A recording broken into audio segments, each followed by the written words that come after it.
Folks, we're going to go ahead and get started here.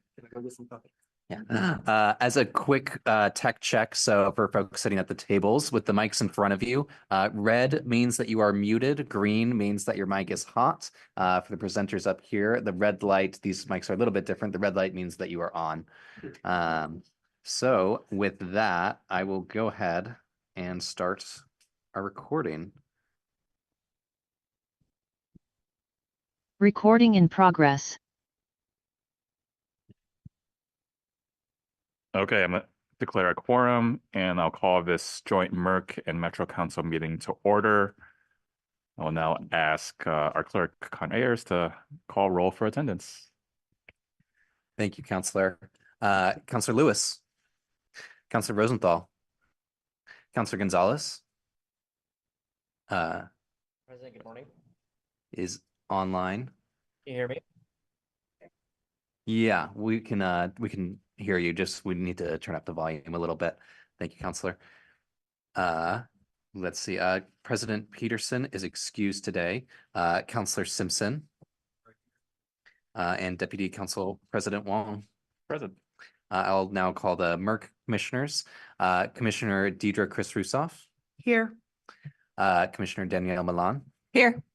Commissioner David Pendleton. Thank you. There's some folks online. And let me check who's online. Chris Oxley. Oh, okay. Thank you.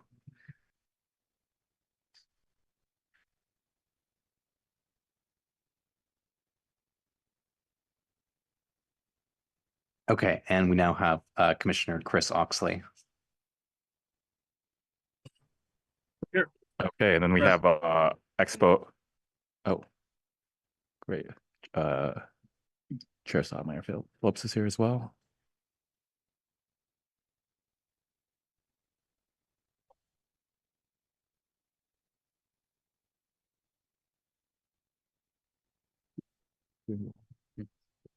Chair Sotomayor Phillips and Commissioner Palm is also here. Right. And just finishing up roll here, we have Commissioner Deanna Palm. Here. Thank you.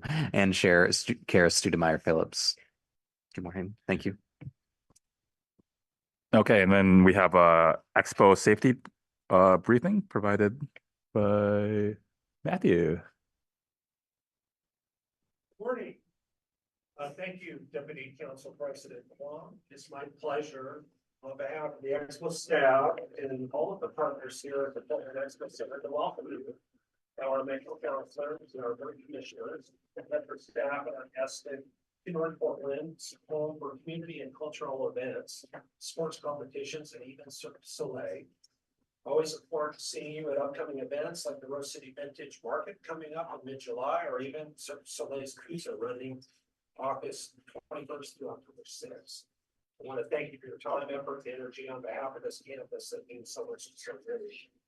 Now for some safety information. In the event of an emergency situation that includes an evacuation message, please exit through either of these exit doors located on the southern corners of this room. Proceed downstairs and outside through the many banks of glass doors. Our emergency gathering area is at the half circle brass area located directly east and towards the MAX station, the TriMet MAX station, meeting midway in the parking lot for the lead well away from the building. In the event of a medical emergency, please call 911 or simply contact our admin office across the hallway to do so. The nearest AED defibrillator is mounted on the west wall of the box office downstairs in the Hall D lobby. All of our Expo staff are here to assist you in any way.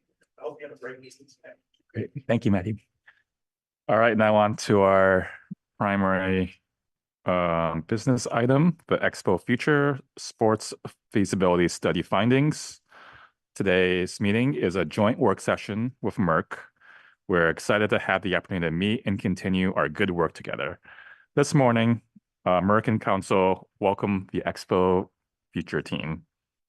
In 2023, Council and Merck, throughout directed staff to chart a new path for Expo's future and identified 6 major objectives.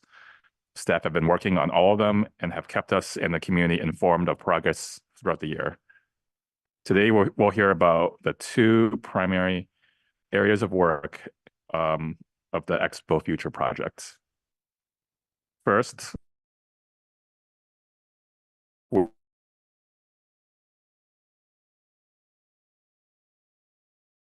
and role legacy.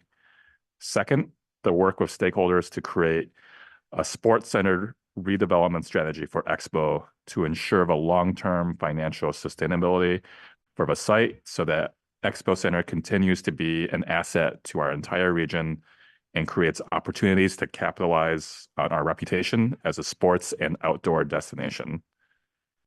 In March of this year, the staff and Expo Future Committee chairs provided Council and Merck with project updates. Today, we will hear about the recent Expo history and cultural significance events, which many of us attended earlier this month. Our primary body of work today will be to receive the results of the Expo Future Sports Feasibility Study conducted by Hunden Partners. Hunden's study is based on dozens of interviews and extensive analysis about our place in the market. It provides us with direction and a path forward for a sports pivot at Expo Center. Before we hear about these items, I welcome remarks from Merck Chair Kara Stoudemire Phillips, who is similarly excited about this work.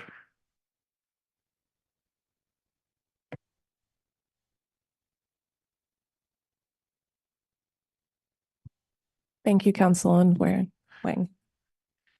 So yes, as you said, I'm definitely excited about this. I know we're going to get more into the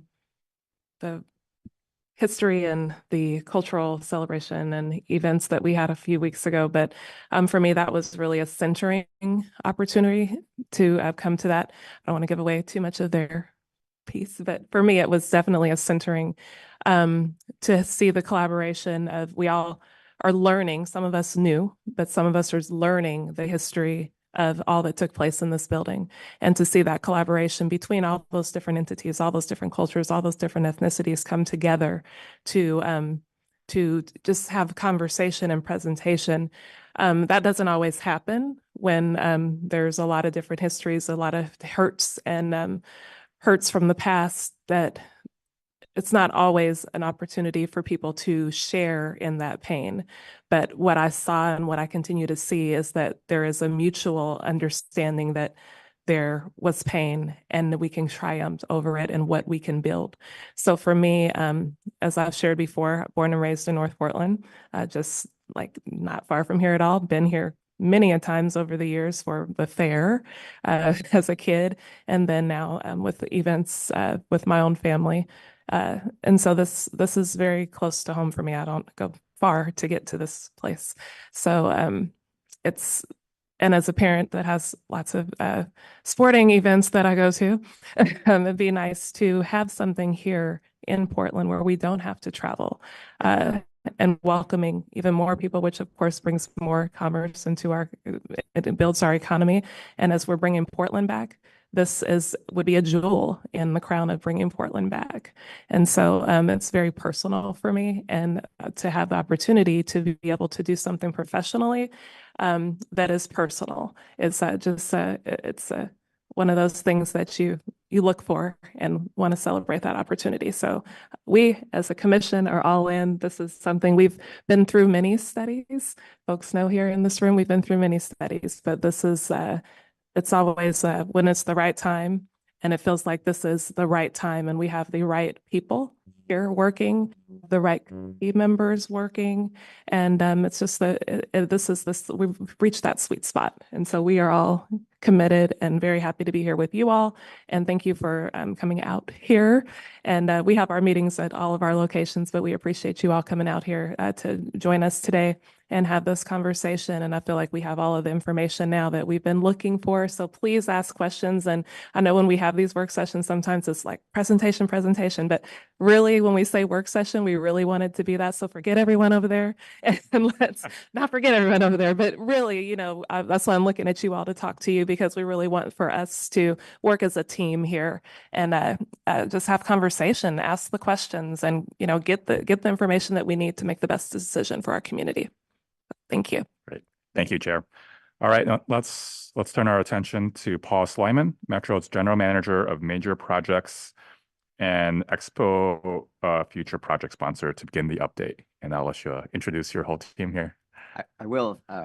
Thank you, Deputy Council President Huang, Chair Stoudemire Phillips, councilors, commissioners. For the record, my name is Paul Slyman, Metro's General Manager of Major Projects, and appreciate the nice introduction and the comments to set us up this morning.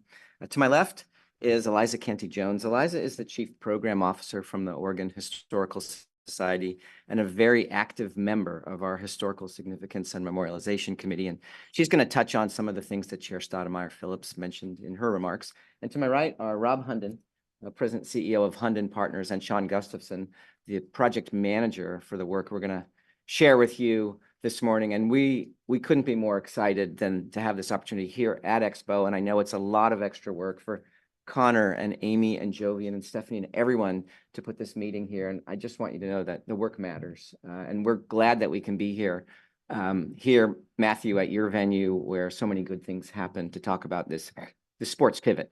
So next slide.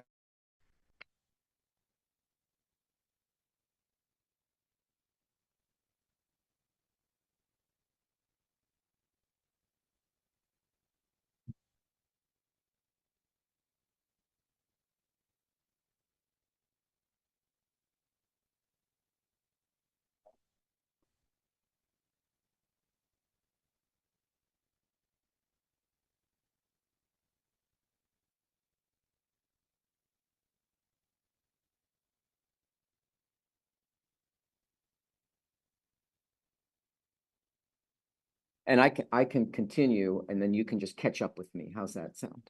So for those that are watching this online, what I'm going to do is just talk through the 6 objectives that Deputy Council President Huang mentioned in his opening remarks. Those first 2 objectives that you hear us discuss quite a bit on the primer, to memorialize the historical and cultural significance of the site where we are today.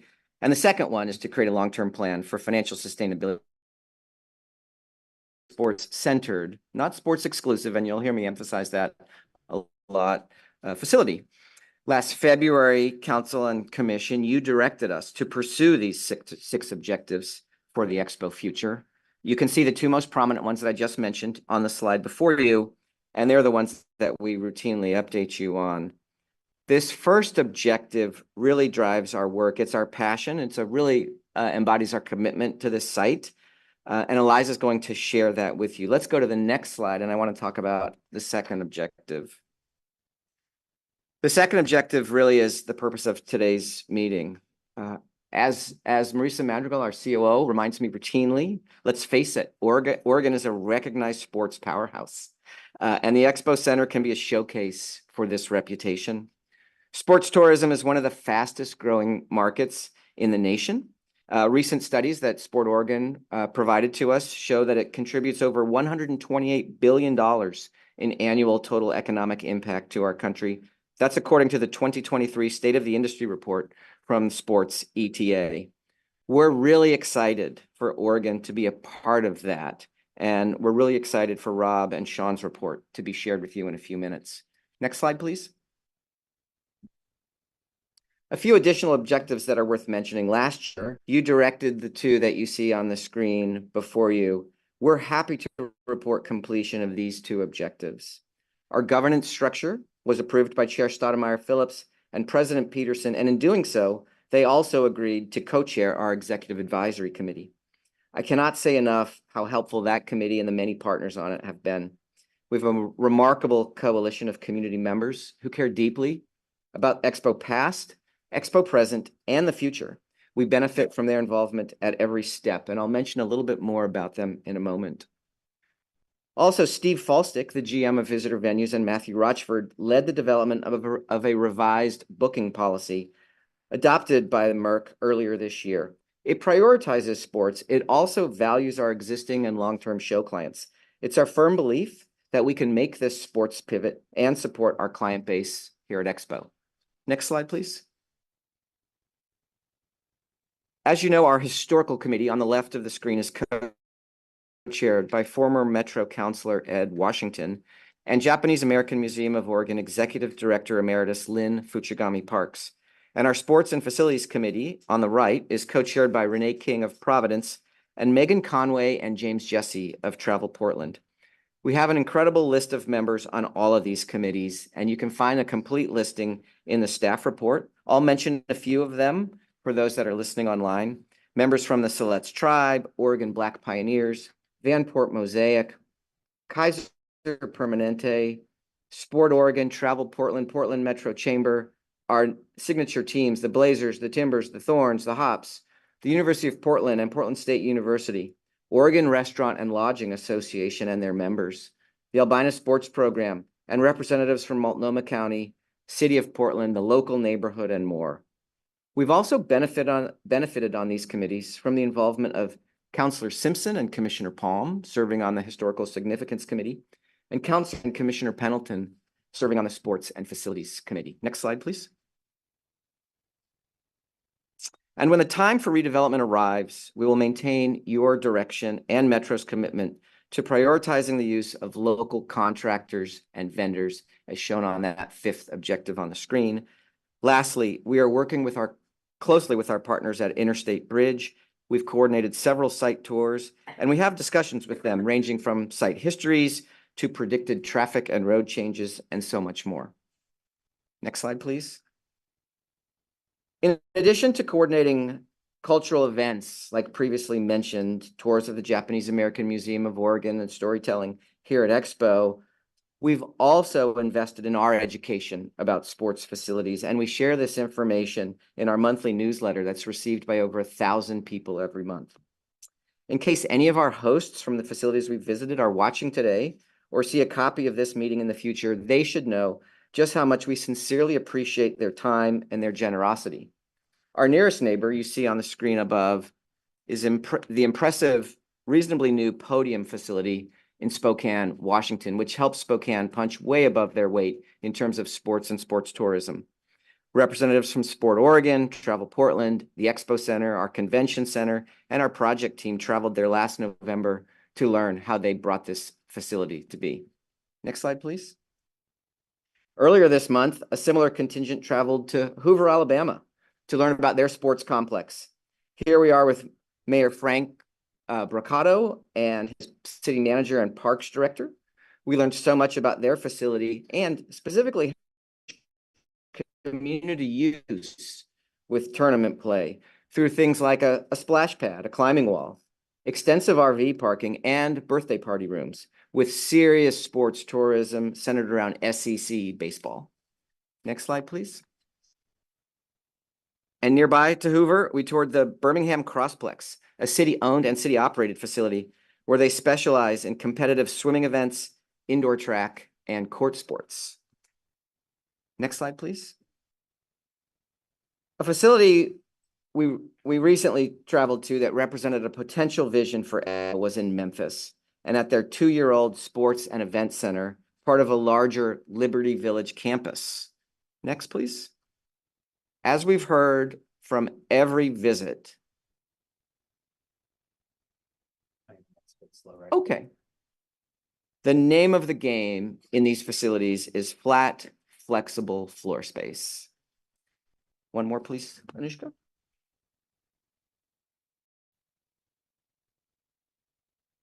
And it can't be just any floor.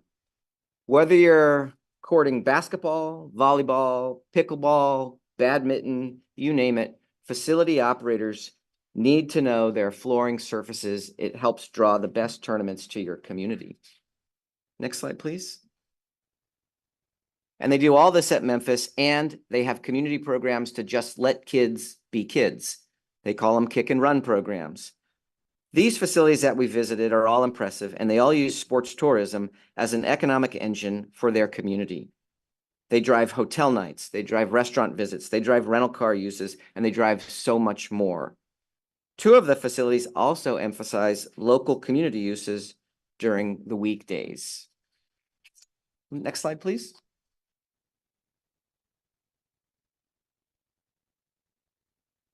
So what's our strength here in Greater Portland, Oregon? We think the excitement of a sports priority venue can be made even better with visible connections to the site history at Expo. Those connections can be in the buildings, outside, in what we plant, in the various vegetative pieces of our parking lot, and throughout the entire Expo site. As such, it's critically important that we understand our site's history. I can't think of someone better to emphasize this. Historical Society's Eliza Canty Jones, who will share Expo's recent storytelling event with you. Eliza? Thanks so much, Paul. And there are a few slides to go with this, but what I'm going to say is not tagged directly to them. So feel free, whoever is managing those, to just cycle through. If you get to one with the storytelling committee, that's the last one. So I want to thank you all and say good morning to commissioners and counselors. As Paul said, my name's Eliza Canty Jones. I work at the Oregon Historical Society, where I serve as its chief program officer and as editor of the Oregon Historical Quarterly. And as he noted, co-chairs Lynn Fujigami Parks and Ed Washington are not able to be here today. So it's really a pleasure and an honor to update all of you of the work of our committee on their behalf. So I'm a graduate of Portland State University. I've lived here in Portland for about 25 years and have been working as a public historian for just over 20 of those years.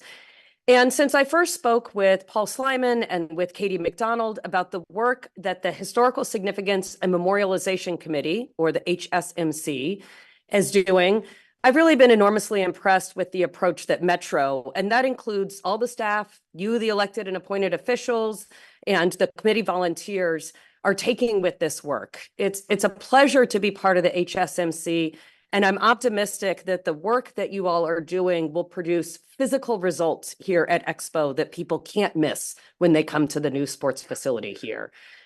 So my profession has afforded me many opportunities to listen to and learn from the people whose lives have been directly affected by events that occurred here in this place. And I have helped to shape how people ranging from third graders to academics learn about that history. We know that history is always about cause and effect. It's about change over time. It's about experience, and it's about meaning. We're never going to know all that happened in the past. That past was individually experienced by each of the people who lived it, and there are precious few remains from those experiences. But with attention and with care, we can gain really magnificent insights from those remains. And the June 3rd storytelling event that took place here at the Expo Center provided an opportunity for exactly those kinds of insights. I really appreciate, Chair Stoudemire Phillips, how you talked about it as a centering event, because I think the work that you're all called to do is to center that history in what you produce here at the Expo. I just want to take a few minutes to tell you about why the day was so valuable and give you a bit more information about the HSMC and the work we're doing. So the idea for this storytelling event emerged a few years ago as Metro was convening Indigenous, Japanese American, and Vanport communities to discuss their ideas for and relationships to this site, all 53 acres. The participants shared with Metro staff that they had heard about the site's impact within their respective communities, but they hadn't really had the opportunity to discuss those experiences among their communities. So that opportunity became a key activity for the HSMC. And a subcommittee worked for about 6 months to identify the desired goals and formats and participants for the Day of Storytelling. So that committee included Kim Moreland, who's president of Oregon Black Pioneers, Laura Loforti of the Vanport Mosaic, and I just cannot emphasize enough how significant the Vanport Mosaic has been for all of us understanding the history of Vanport we've held here at Expo. Lynn Fujigami Parks, committee co-chair and director emeritus of Japanese American Museum of Oregon, which many of us have visited, and I think we should all go back all the time. Matthew Rochford here of the Expo Center, who he and his staff are just tremendous, as you all know, but I want to emphasize that as well. Hanako Wadasuki Chong, who is now the executive director of Japanese American Museum of Oregon. We're really lucky that we were able to get Hanako here to Portland. Katie McDonald, Metro's tribal liaison, who you all know is really fantastic at her work, and me. So 13 individuals representing tribal, indigenous, Japanese American, Vanport, and intersectional perspectives generously shared their families' experience with this site. We learned from Siletz, Grand Ronde, and Yakima tribal members about how indigenous peoples' deep relationships with the land and waters of the Willamette and Columbia rivers, and about how the plant and animal relatives have provided abundance to the people here since time immemorial, and also about how colonization has disrupted those relationships, particularly salmon and Wapato. We heard the stories from Japanese American elders who were incarcerated with their families at Expo and other locations during World War II. We heard from Vanport descendants about what life was like in Vanport before, during, and after the flood. Those who shared offered their stories to us through spoken word, through video, poetry, song, and dance. And these various formats connected us not only with the facts of this history, but also with the emotion, that human experience of what has happened here in this place. Vanport Mosaic and the Japanese American Museum of Oregon graciously loaned exhibits that lined the walls. People stood and read those and looked at them all day, and that was just another format for learning this history. And we also gathered to share a lunch of food significant to each community. I can tell you that cornbread and sushi and salmon go perfectly together. And we learned to dance a traditional Japanese oban dance together. So these stories are complicated that people shared with us. They revealed pain and resilience and joy and fear and hope. They bore witness to injustices done to these communities by individuals and by government entities repeatedly and over time. They reflected common themes of displacement, betrayal, and erasure. And they offered moments of everyday life, laughter, and contemplation. Taken individually and together, the storytellers' offerings really compel us to continue to pursue the work of elevating and memorializing the experiences of Japanese American and Vanport communities, as well as the histories and relationships of indigenous peoples here at the Expo site. The audience of 7D, which included many of you, thank you for being there, really seemed inspired and energized to act on what they had heard so that this history is not lost or overlooked. And really, this act of erasing history can be the ultimate act of adding insult to injury.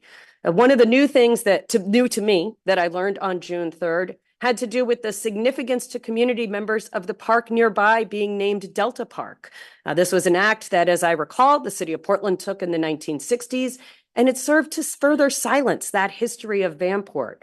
I have spoken many times, many of you know already about the histories of repetitious and racist displacements here in Portland. These histories are not unknown. They are held and shared and protected within communities.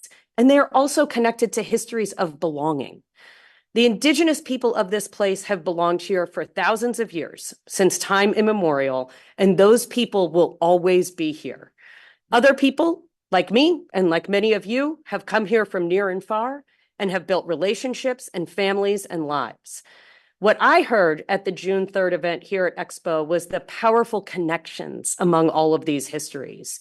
What I hope for today is that those stories, those communities, those histories, and those connections are truly at the forefront of what you build here at Expo as you work to create a vibrant and viable and thriving space for Portland and for its visitors. The HSMC will continue its work in helping you create that reality. Next month, our committee will brainstorm ideas about how to represent the site's history and culture in multiple ways throughout all of the 53 acres so that visitors cannot miss it. During the summer, we'll connect with members of communities most closely tied to the Expo site to hear their ideas of how to honor and incorporate history and culture here. And in the fall, informed by that community input, our committee will develop a vision and recommendations for meaningful memorialization throughout the site. These recommendations will be presented to the COO and to you, the council and MERC. You can expect to receive them in December of this year. The committee that Metro staff have created, we really take this work very seriously.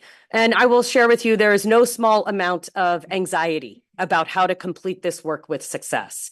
But I am confident that we will present with an inspirational and achievable set of ideas. We're looking forward to shaping that vision and presenting it to you in December. So thanks very much for the opportunity to update you on the June 3rd events and the work we're undertaking next. And I'll hand it back to Paul.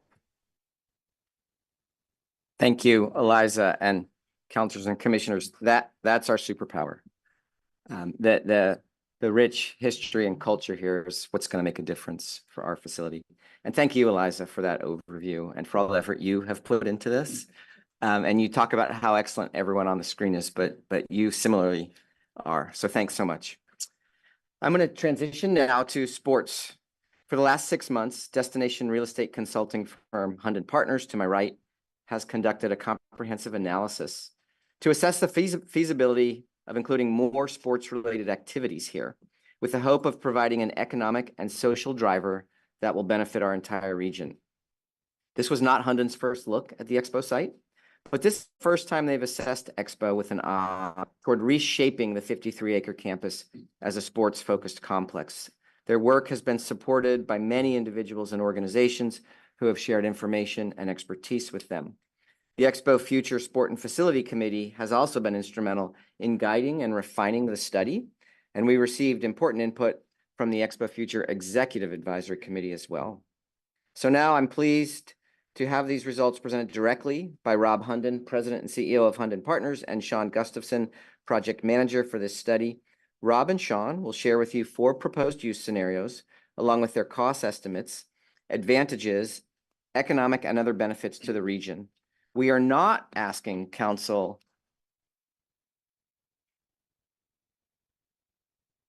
where's my notes? I know exactly what I want to say, but I want to say it the right way. We are not asking council and commission to select any one scenario today. In fact, it's quite likely that your ultimate direction could include a 5th model that is customized to our community and your direction. With that, I'll pass to Rob to share the feasibility study findings. You'll have opportunities to ask them questions about the study, its direction, and following that, you'll hear from our COO, Marisa, and have a chance to ask additional questions about our work moving forward. Rob? Thank you, Paul. Good afternoon or good morning, everyone. I guess it's afternoon where we're from. We're really pleased to be here today and on essentially the 10th anniversary of us doing a study 10 years ago about the potential future of Expo. And now, as Paul mentioned and others, there's a lot more context and direction for a potential pivot on this fantastic campus that has so much going for it already and so many possibilities for the future. You can go to the next slide, and I'm going to just give a little perspective. So as has been noted, Hunden Partners led a team that was mightily supported by Perkins & Will design firm. They're the 2nd largest design firm in the country, but we work specifically with their team that focuses on sports and recreation uses, all the way from parks and rec types of things up to competitive amateur and youth sports, all the way up to professional sports arenas and stadiums. So they're a great partner to have had on board during this process. And then we were also supported by 2 local firms for some contextual issues. Let's go to the next slide. Essentially, and Sean's going to take you through us, and he's going to give you sort of a bird's eye view and really the most hard-hitting results of a much, much larger, deeper, and more detailed study that we conducted that has hundreds of pages, but you're just going to get the top 35 today. But what I wanted to do, obviously, we're looking at what is the viability of pivoting the usage of this campus mostly towards competitive sports, whether it be youth, adult, professional, amateur, you name it, so that you actually have a node and a driver of this kind of activity. One of the things that we notice, because we work on these kinds of things all across North America, is that during the pandemic, youth sports and competitive youth sports was a bright spot. It was one of the things that was resilient, that bounced back immediately. People, whether it was indoors or outdoors, they found a way in many places to continue moving forward. So that was recognized across the country as sort of something to note, and that there's economic impact that was resilient when everything else seemed to be falling apart. So that's just a certain note. One other thing I want to mention, I want to give Council and Commission kudos for taking on this project and the hard issues that come with it, many of which have already been discussed in terms of the historic nature of the site, shifting your operational focus and the physical, investment that goes along with that. That's a lot to take on. And certainly 10 years ago, we looked at this for a variety of different uses. And here we are 10 years later. And so what does that mean? Well, it means that you are like 80% of our other studies and clients. A project and an idea sat on a shelf for 10 years. And so here we are resurrecting it again. So I'm giving you kudos for taking this on, but I'm also going to issue a challenge to do something about it, right? And so I'm not saying what to do. We're giving you options today, but we see that the X factor for economic development is leadership. And so at some point you put a stake in the ground and you say, okay, we're going to go for X. Whatever X is, we're going to do this, we're going to get behind it, and we're going to be full force. And so I'm here to sort of give you that oomph to say that's what we see across the country. I always say that staff, they do a fantastic job, and you have the best people working for you. But consultants and staff, we're like pushing on a string. You guys are the ones pulling this project over the finish line. So whatever that project ends up being, that would be my challenge to you on the leadership side. I also want to mention some context. So why is this project so hard? It's so hard because it's not privately feasible to do these massive investments, right? The benefits of these projects do not accrue to the buildings themselves on campus. These are not monumental Disneyland moneymakers. These are economic development investments for the quality of your community, as well as the quality of your destination. So they do things for both the people who live here during the week and on the weekends. Hopefully they're inducing a lot of visitation from out of town, spending money in restaurants and for the parents' bars and hotels and Walgreens and the different drugstores and retailers. And so that's what communities around the country have seen from these kinds of projects, that there is enormous public benefit from what's invested in these youth sports complexes. And again, that they have a lovely balance of place improvement as well as destination improvement, makes them very compelling for leaders around the country and so you on your tour saw that in spades. So this really is a generational opportunity. It's a catalytic project. Any of these scenarios that Sean's going to take you through today are absolutely transformational. So we're very excited to take you through it. I will turn it over to him and happy to take questions at the end. Go to the next slide. Thanks, Rob. There's a lot to the study and won't be reading this word for word, but just wanted to highlight some things that we came across in our study. I mean, just overall, there really is a lack of those indoor sports facilities in the area. This is not evident just not locally, but in the Pacific Northwest as well, when you compare to the supply in the rest of the country. Sports assets locally and expo events really have shown that strong rebound like Rob spoke about, and it actually have exceeded visitation in many cases, showing that demand for sports and entertainment locally. A lot of existing facilities are at capacity and just really need more space for more programming, and just really having a strong desire, especially locally, to have a new, larger, competitive facility that has that emphasis on public accessibility and equity. We can go to the next slide. Also wanted to talk about the campus. You talk about a destination. You don't want to just build a sports facility on its own. You also need those support amenities from an athletic perspective, as well as those visiting the facility that aren't participating in sport.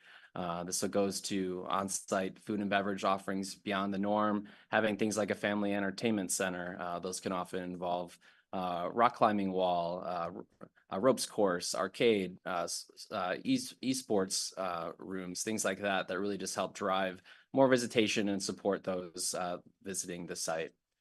Also wanted to speak to Expo. I mean, there's a very strong book of repeat business that we'd want to maintain even with this sports pivot. Hall's DNC generating a really significant events over multiple days, multiple event types, and really helping that we want to have that continue moving forward. I can go to the next slide. From a local market perspective, some strengths, the Expo site, obviously the interstate highway network, having the Max Trail line and as well as the location from the airport really makes that strong accessibility that's really important for sports tourism, for regional national events. In regards to population, just with that recent population lower growth, having the sports facilities like what we're proposing here can be a really attractive proposition for both existing residents and those looking to move to the area. And then just looking at Expo performance, though events and attendance may not have necessarily recovered to pre-pandemic levels across all event types, sports and entertainment has seen an increase in demand at Expo in recent years. Go to the next slide.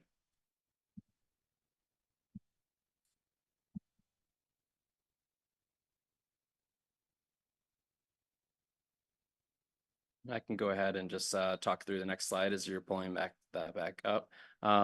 Looking at the sports market, so we looked at all sports and what that potential could be. Court sport, first, local areas is really lacking the minimum amount of courts you need to generate those regional tournaments. With facilities locally only having 6 courts, you really need 8 to 10 courts to drive those more regional tournaments. From the ice perspective, Winterhawk Skating Center in Beaverton is really at capacity and seeing really increased demand in local programming that aren't able to accommodate and just don't have the ice sheet supply to attract that more sports tourism for ice and also increase that local programming.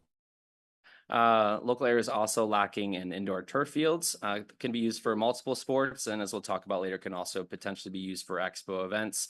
And then on track, obviously being a corporate hub for athletic brands, lacking that indoor track facility that can help accommodate local demand, as also compete for regional track meets. Go to the next slide.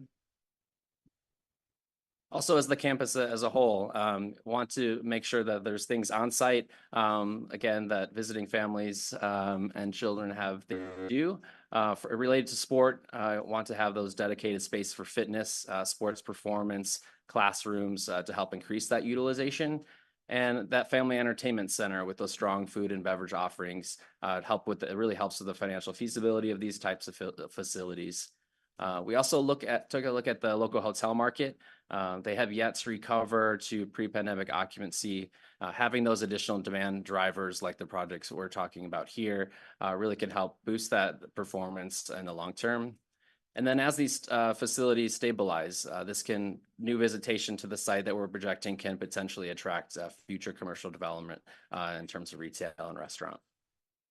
You can go to the next slide.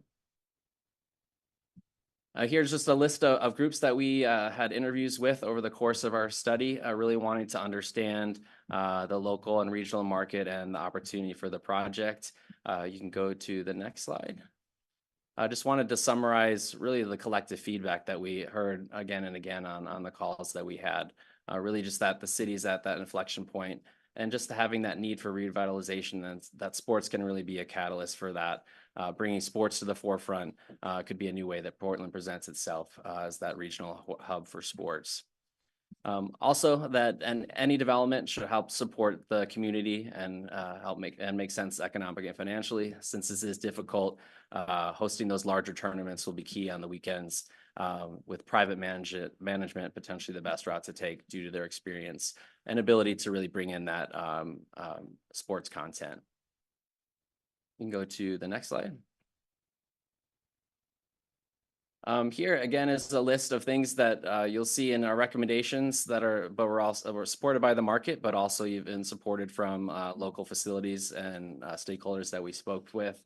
Having that dedicated practice facility to open up space for the Beaverton facility, but also having that second additional ice sheet, which would be key in being able to host ice tournaments. Having that minimum, again, 8 basketball or volleyball courts to host those regional tournaments. and potentially an indoor field and indoor track. Also wanted to talk again just about the key of having that family entertainment piece and strong on-site amenities. Next slide, please. Go ahead, next slide. So we'll move into the 4 scenarios that we developed for the project. With the limitations, high enough ceiling heights, they get to be repurposed for sports. Wanted to take a look at what potentially supported sports facilities could be recommended. Also, again, as the group spoke about earlier, we wanted to make sure that there was a focus on the historical significance of these halls. So we recommend, even though some halls not remain in the future due to new development, and whenever possible, just building materials or actually repurposed as part of any new development. Also, not just the buildings themselves, we want the site to really focus on visual storytelling, having that education piece. So again, visitors, for everything that they see and touch, be a memorial to Expo. You can go to the next slide. So here's just where the Portland Expo Center sits today. So sitting here in Hall D, and also E, you'll see in the next scenarios, all showing that those would be maintained in the scenarios that we're proposing. Next slide. So for our first scenario, this is the maximum recommended sports program, covering all sports we see an opportunity for in the market. This includes 2 ice sheets, one for the Winterhawks practice facility, 9 basketball, 18, which translates to 18 volleyball courts and 27 pickleball courts, 200-meter indoor track, and a full-size indoor turf field. This scenario would put Expo at that highest competitive advantage, providing not only local needs, but also generating those larger tournaments. You can go to the next slide. So this first scenario, so with Perkins and Will, we just wanted to have them put together some initial site concepts. As Paul said, this may be very different when it comes to the actual program of the facility, where these buildings sit location-wise, the size, or what may be phased could all change, but wanted to make sure that what we were proposing actually fit on the site, but also fit the necessary parking to make these events successful.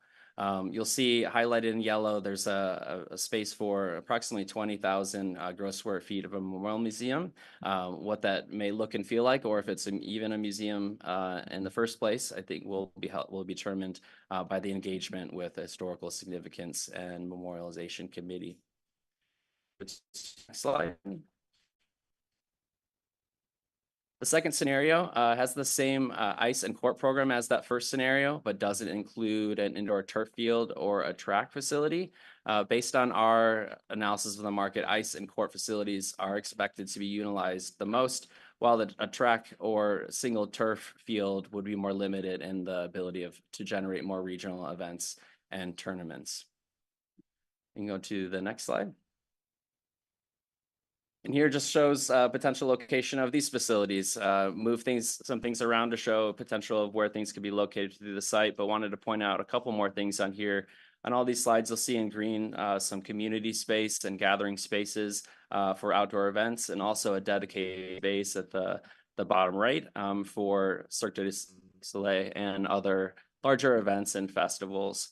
And then hard to see on here, but on the perimeter of the site, we also proposed a memorial path around the expo site that could really exemplify and utilize historic plantings and those landscape that are historically significant to Expo.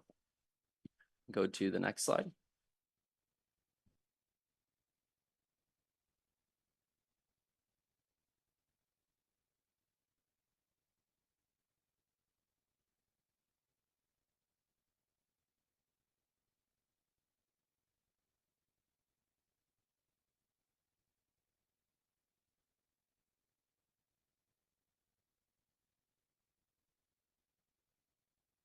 I'll just briefly talk through scenario 3 before we get to the visual of it. This scenario is the smallest of all the proposed scenarios. This really wanted to take a look at just meeting local needs. Has a single ice sheet, has some reduced courts instead of 9 going to 6, and just a half-size turf field. This really aimed to meet those local needs, but would be more limited in their ability to generate larger regional events and tournaments. Also, because of the reduced program, this does make it possible to retain Hall A with its interior repurposed for the Memorial Museum and sports facility support amenities.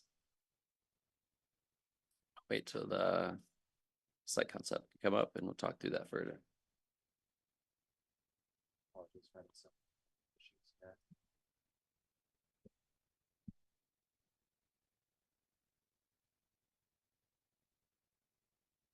Fantastic Wi-Fi is going to be on the scenarios 1, 2, 3, 4, and 5.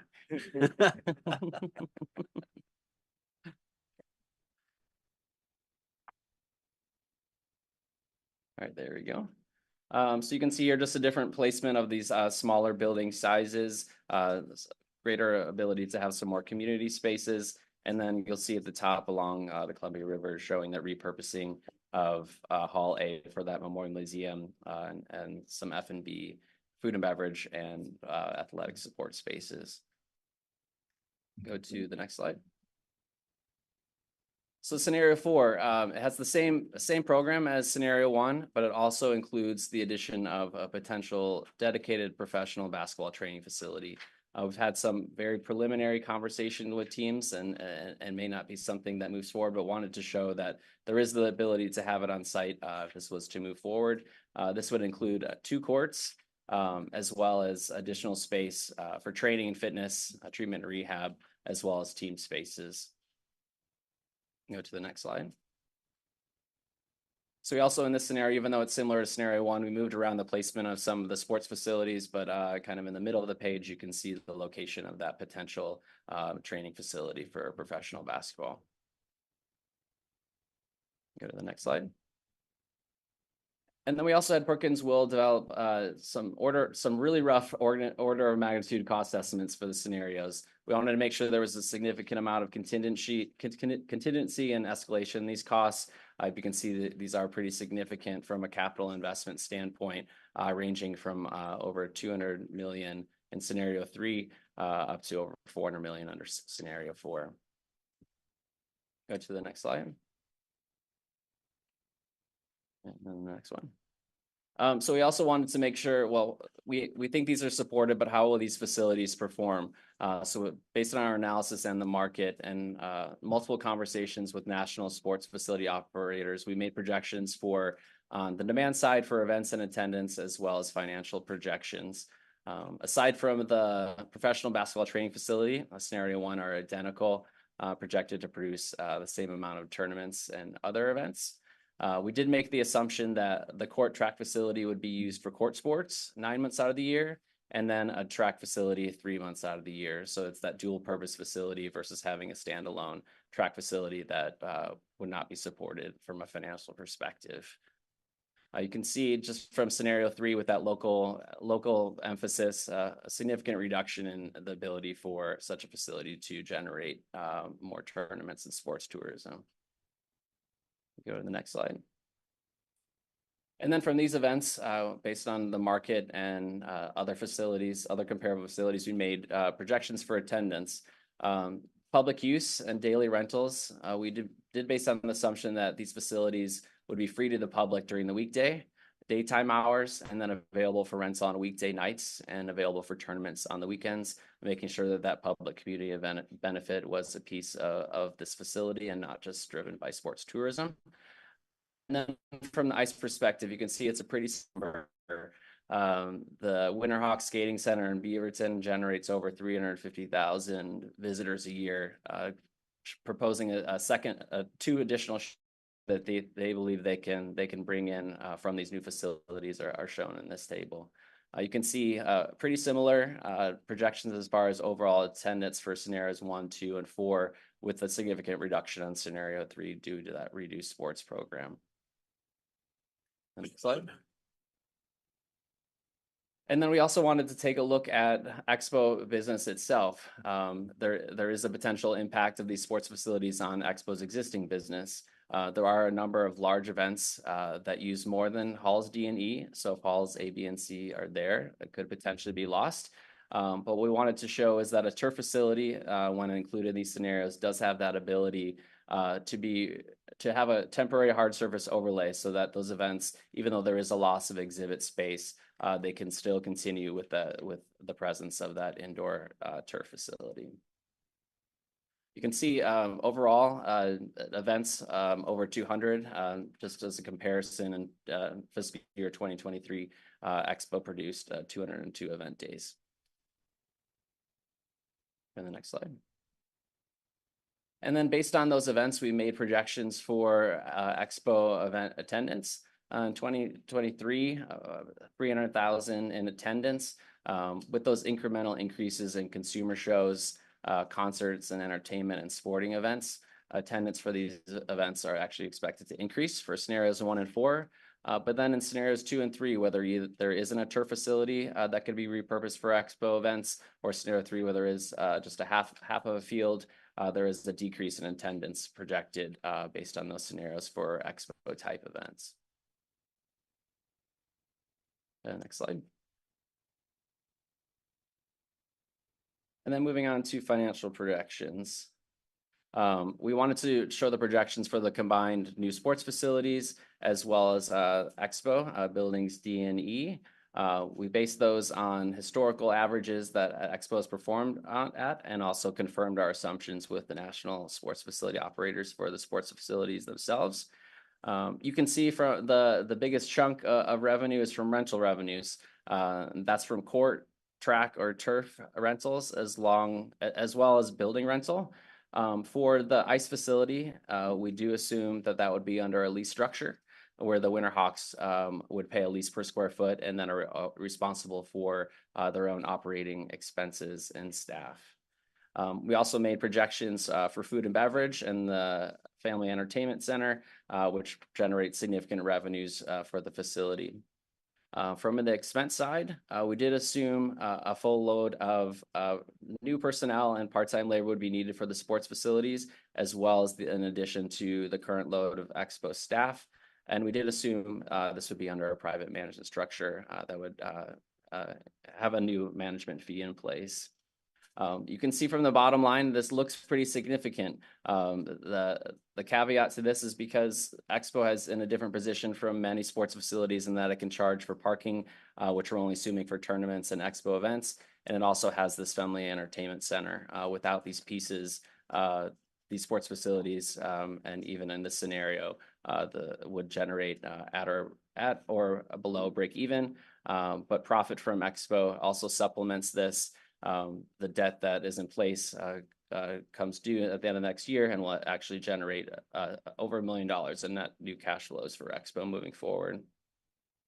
You can see just from a bottom line perspective, the scenario 1 and 4 really showing that strong NOI and profit to the facility, and then reduced under scenario 2 and 3 due to the loss of larger events, Expo business that can't be accommodated due to loss of exhibit space. And then in scenario 3, due to that reduction in the sports program. And then next slide, please. And then just looking at a return on investment, over 30 years, net profits are projected to be sufficient to really cover capital reserve funds for these proposed facilities, except under scenario 3. We wanted to make sure that these facilities had a capital improvement plan over the long term to make sure that these are really state-of-the-art facilities over the long run. The next slide. And then just looking at impacts, based on our estimates for new attendance, we wanted to show what we projected to be net new to the metro area. You can see most significant net new impacts for scenarios 1 and 4, and actually estimated to generate over 68,000 new hotel room nights at stabilization. Next slide. And then a lot of numbers here, but wanted to show what the new spending we were projecting on site, as well as new spending in the economy in the metro area would generate based on new attendees and new visitors to the facility. This includes, what's generated on site, but also what's off site. So restaurant spending, retail, lodging, travel expenses. You can see again, scenario 1 and 4 really generating that highest economic impact and new jobs in the economy, and also the estimated highest amount of net new lodging taxes, estimated over 31 million over 30 years for those 2 large scenarios. Then go to community benefits. Next slide. Great. We also wanted to speak to maybe some of the more intangible benefits of this project. This would include in all scenarios that investment in that Memorial Museum, which will really provide that new sports and Expo attendees that opportunity to engage in Expo's history. Also just provides that additional opportunity for more people to be engaged in recreational and competitive sports, really helping to aid in overall mental and physical well-being of residents. Also from a economic impact standpoint, again, those net new room nights are projected to really increase local hotel performance, which have really struggled to return to pre-pandemic levels. And also when this facility stabilizes, really helping to encourage that future commercial development on site to make a more complete destination. And next slide. And then we also wanted to see with this high price tag, what are potential ways that this could be paid for from a public perspective. These are just some initial ideas and definitely will take a significant effort locally and many more conversations to be had to see if these are feasible options moving forward. But wanted to focus on what this project actually generates. It's bringing in new room nights. So how can this then fund the new facility? We took a look at the Visitor Facilities Trust account and what that's allocated for Expo starting in 20, which could generate some significant revenue on an annual basis that could potentially be bonded moving forward. And also the motor vehicle rental tax. Currently, a portion of that is allocated towards the convention center debt, which comes up in 2029, 2030. Currently, that would go away as approved, but if that was to continue, could be a potential significant funding source for the project. And there's also the possibility of a new metro-wide transit lodging tax. If there was a 1% tax put in place, that would be a significant potential funding source for the project. And also the county or city transient lodging tax could also be increased, which would be significant for the project. We do think a combination of these will likely be needed to successfully fund the project. You saw before that there are significant operating profits, but we wanted to instead utilize those to make sure that there was a long-term capital investment plan in these properties versus not having that addressed up front. On the private side, we don't expect that they would take on the construction risk and that really their contribution would be based on the value of their contract, but don't expect that to be a material investment in the project from a capital perspective. I'll pass this over to Rob. Yeah, so just to wrap up in summary, and I know it's a little bit hard to read a lot of what's on the screen, but if we can go back to those 4 scenarios, it's not always the case that the most robust scenarios generate the most profit and or impact. But in this case, that's the case. And one of the things that we may not have emphasized, so I want to underscore it here, is the opportunity. Once you get a lot of consistent activity happening in this indoor complex, the possibility for hotels on site, retail and restaurants on site, those are part of the plans for some of these scenarios. And so that really is transformative because it really then becomes sort of this public-private complex that is generating a lot of sales tax. It's generating a lot of, it's a walkable environment, so people aren't having to get in their cars and go somewhere off-site to do anything. That's if you have kids or if you've ever participated in any of these tournaments as an adult or a parent, that having your car in one spot is really important once you get that spot, so you don't want to leave it. And so having the opportunity to just leave and go, have a meal or go shopping or go to the memorial or any of the things, like having a full day's opportunity of itinerary on site is going to make this actually really attractive versus some of your competitors and peers out there. The other thing that I would say is, none of this is free. It is a big investment to take on. other communities like yours have taken on these investments, and they've, you know, for all intents and purposes, been very pleased with those results. The other thing that Sean mentioned at the beginning is that the Pacific Northwest is got to be, because I've done a lot of studies in the Pacific Northwest for competitive sports, the most underserved region of the country by far. The only one that probably comes closer is the Northeast, simply because of the cost of land and the availability of land. But there are very, very few competitive, regionally important or nationally important venues in the 2 or 3. And you go to Midwest, that's like over a dozen. You go to, you know, the Southwest or the Southeast, it's easily dozens. So there's just a huge imbalance right now of supply and demand. And what also tends to happen is that because you're so behind the curve on that, there's just not as much even demand demonstrated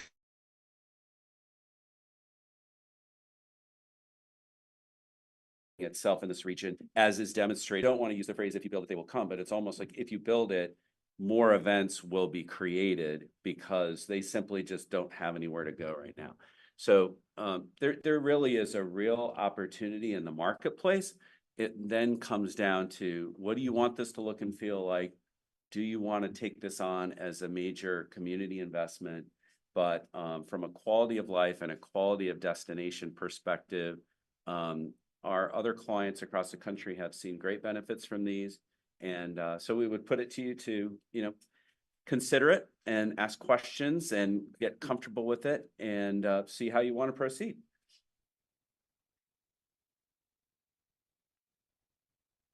Great. Thank you so much for the presentation. I think I'm going to turn it over to Marisa for facilitation.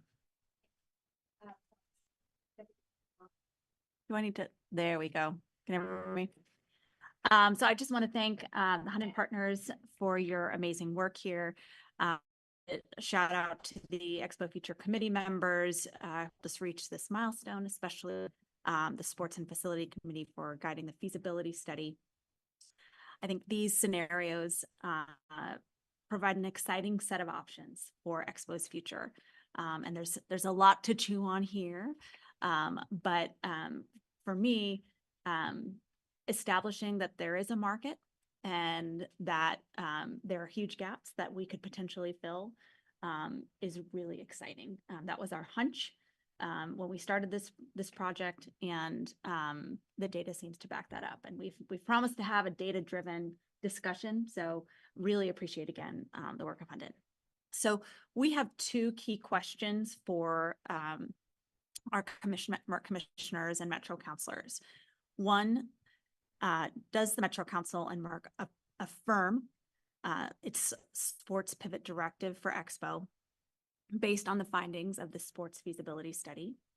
And then 2, does Metro Council or MERC request any additional study information or data before we bring a recommendation to you for the Expo Futures pivot and memorialization in December of 2024?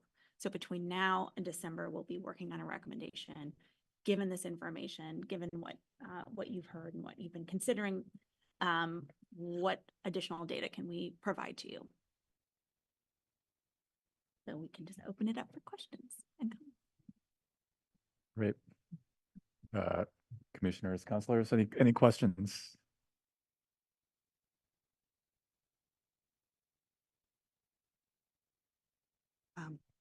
I have one question about the idea of the 2 courts of ice is very exciting. I know that there's a need for it. I know people who have to, if they want to skate as an adult, you're like at 10 o'clock at night. And so to have some more ability for that, I think would be welcomed in the community. Is there a way to construct an ice rinks to where there's something that could be over so that they could be utilized for other things if the ice was not in use? You want to take that, or you want me to? Yeah, go ahead. So yes, it is fairly common, not easy, but common for ice facilities to also have, flooring put above them, knowing that you'll want to do that is smart to figure out in advance with the design folks so that it can be the most efficient and cost sensitive way to go about that. But yes, that can happen.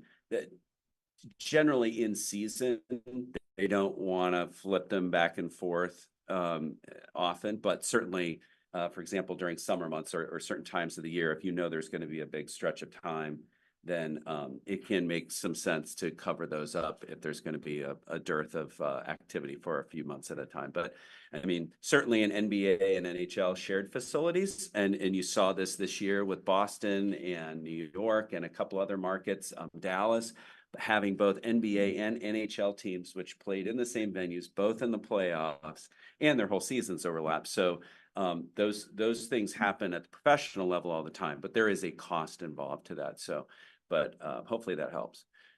And I'm just trying to think maximum flexibility at Sure. all times. Absolutely. Councilor Lewis. Sure, thank you so much. I have, oh, darn. Yeah, thank you so much. I've had the opportunity to see your presentation before, so I've been stewing on a few things. First, I just want to overemphasize my enthusiasm for this direction. So to answer question one, pivot, yes, heck yes. But in my mind, we can't do it without the track. I don't run that much. I hate running outside. I run on a treadmill if and when I decide to go for a trot. But we should have a track. Sports are all around getting our feet moving. And it's kind of what we do in this part of the world. So I want us to take with a grain of salt the experience other places have had with their lack of ability to monetize track. And I want us to be creative and try and make it happen.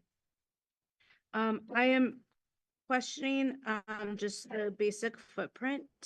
If we have done enough to reconsider the two existing halls and how we can maximize them, because we obviously have a lot of volleyball in D&E.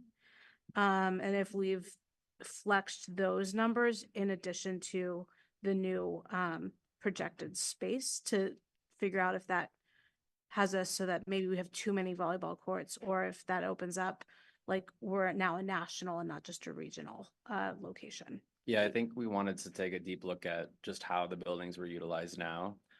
So we looked at not only event days, but move in, and how those buildings and spaces were actually utilized by different types of events. And we found that even considering move in, move out, that buildings A, B, and C, or halls A, B, and C were only utilized 10 to 20% of the time. D and E, more around 40%. So that there is, even if you moved all those events from A, B, and C to D and E, that utilization of D and E would still be capable and ability to do so. So we wanted to make sure that that was even a possibility, that existing events.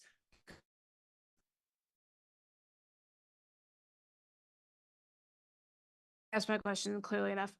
So there's already a footprint in D&E Yep. that is available for, say, volleyball. Yep. What if you took those volleyball courts and added them to the new? At what point do we have too many volleyballs? I don't think from a volleyball perspective, you'd never have enough. Okay.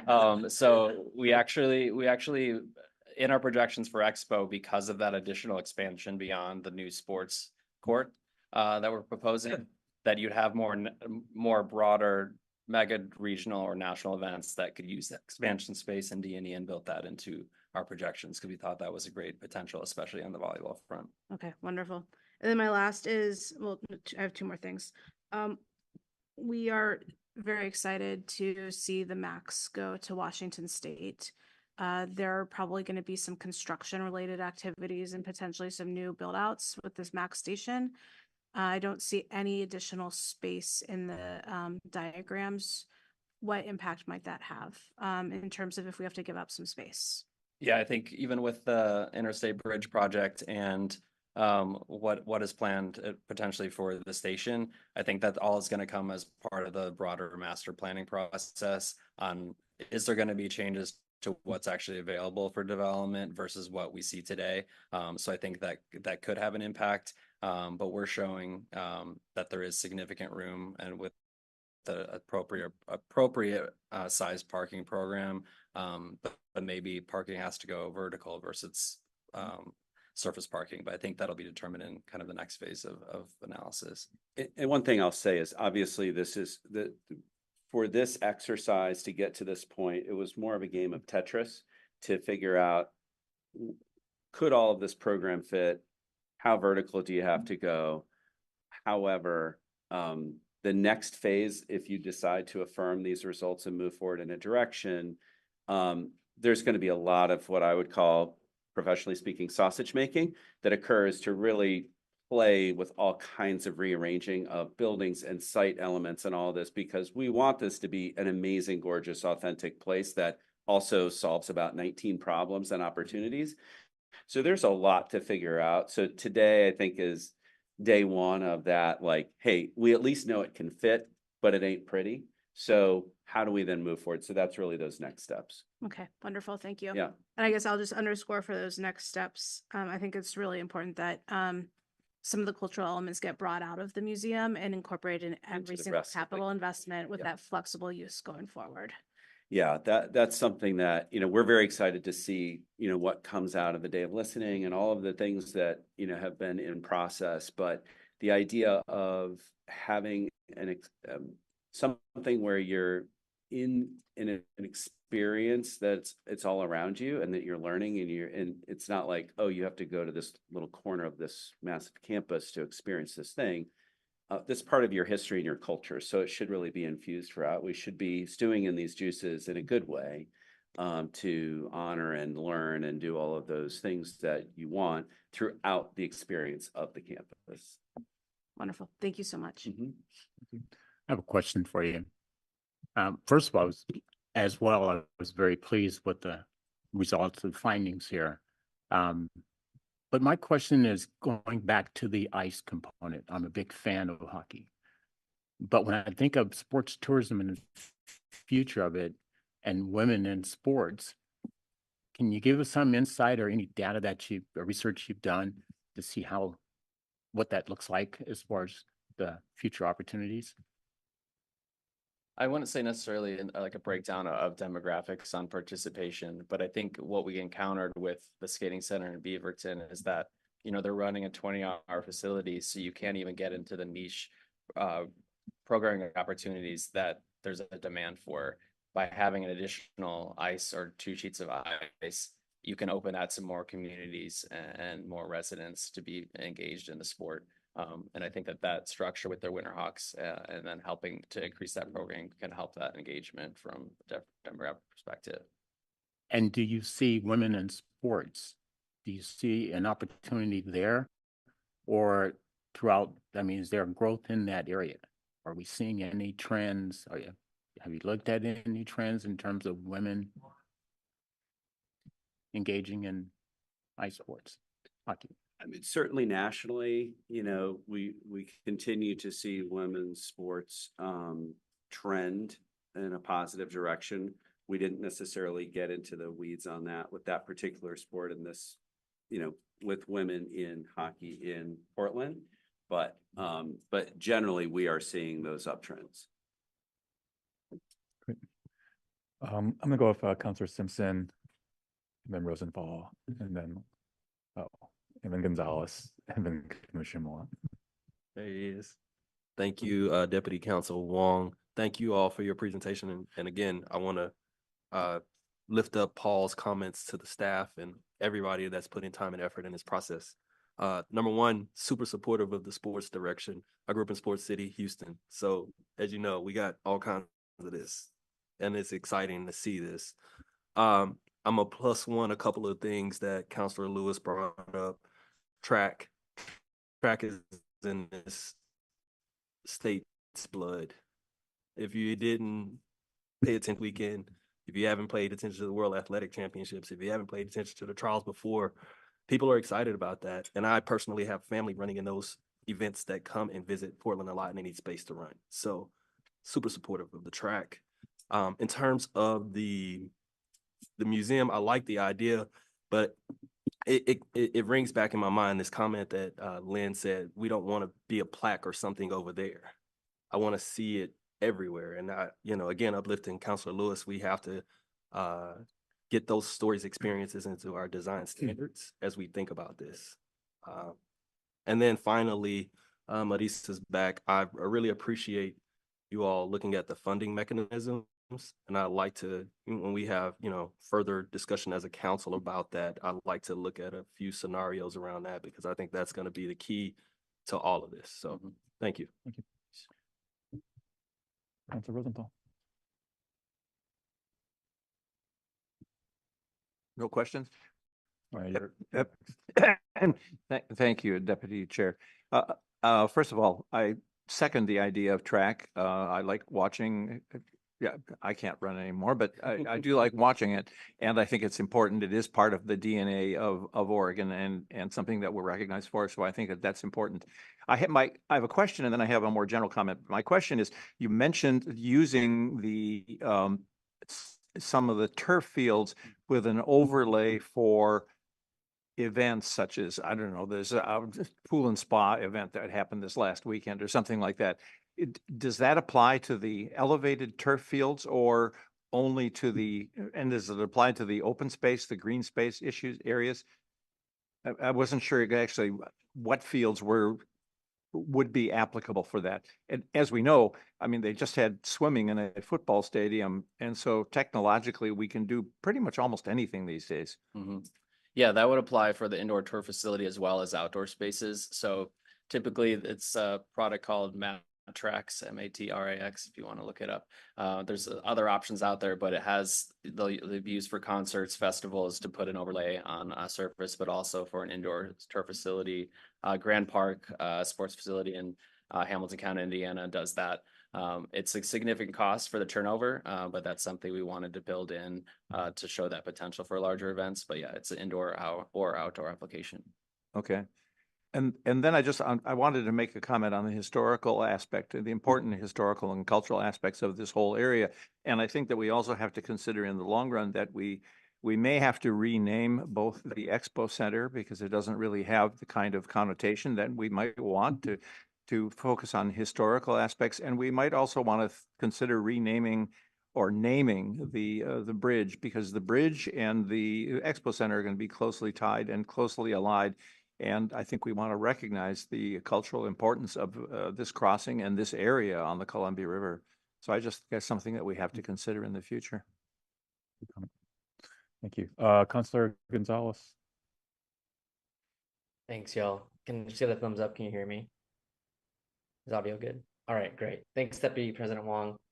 Appreciate it. And sorry I can't be there. The conversation has just been exceptional. I'm at the coast for a summit with the Oregon Community Foundation, doing some visioning for Latino community building and prosperity. So in this really great space of aspiration, like mentally, and I want to elevate the all the speakers during the presentation today that really helped talk about all the elements of this project. And it makes me think about just the confluence of past, present, the future, the confluence of the Columbia and the Willamette in that general area, and the opportunity for us to take this asset and this treasure in the region and unlock it for something that is a core part of our identity. So I just feel thrilled, could not be more behind sports tourism, and the economy of sports here in our region. And thank you, Paul. Thank you, Marisa, the Merck Commission, for coming along this journey. We're all here together, asking some hard questions, and to Hunden Partners too, because I think you've presented to us some scenarios that we're starting to see some scenarios that feel feasible. And I'm taking away to the X factor comment about the leadership and the effort that we're going to need to make to get behind this and really get it over the finish line. There's still a lot of work to do. So I hear that and appreciate that that constant reminder. I have one question, and Councilor Rosenthal kind of touched on the I-5 bridge. But I'm curious how, a construction or a renovation of the site with, in relation to a mega project that would be very close by. I think the bridge would be slated to be completed in the mid-2030s. So there'd be, there could be disruptions, logistics. I don't want to get too far ahead, but thinking through, as we move towards a potential scenario and assuming we're able to secure all the resources and revenues, what advice do you have, or what conversations are we having with partners on construction alignment and disruptions and access and all of those things? I would appreciate if we could have a short conversation on that. Thank you.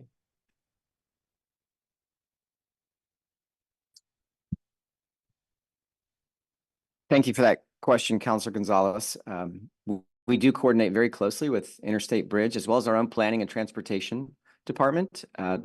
There are representatives of Interstate Bridge either listening or in the room today, so that both parties know what the other parties intend to do. There are some effects the Interstate Bridge development, if it moves forward, will have on Expo that we know. So we understand there will be changes to Marine Drive if that moves forward, and how that might check. And Rob mentioned that here, right? They didn't fine tune their drawings for that portion of Marine Drive that will clip sort of the northeast corner of our parking lot.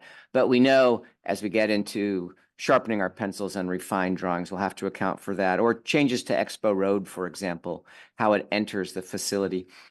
Some of these effects benefit Expo as well. I don't want to portray them all as they sort of negatively impact what we have here.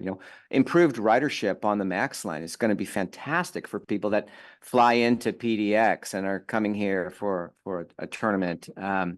Also, there'll be far more access points to the Expo now. It is pretty episodic, one way in on Expo Road now for an event, and then one way out. So we're monitoring all these and having very open conversations with Interstate Bridge. The last point I wanted to talk about was I think you asked about sort of construction staging and how that might all play out. We've had conversations about that. They have a lot of details that they're figuring out on their mega project. It's incredibly complicated, and we're just one piece of that. But we have said we're open to these conversations. How they might affect our 53 acres really matters to us. And frankly, it matters on the sequencing. Everything that you saw from Sean and Rob doesn't just get built at once. Those things need to be sequenced over time. And if we can be a partner with Interstate Bridge, we want to be open to that possibility, but also operate a great facility on behalf of Metro Council and Merck right here too. So just know we're involved. There are probably 4 or 5 different ways the Interstate Bridge will affect Expo, some of which are positive. And that's what we're keeping our eyes open to. Thanks, Paul. Deputy President Wong, if I could ask a short follow-up. Please. All right, thanks.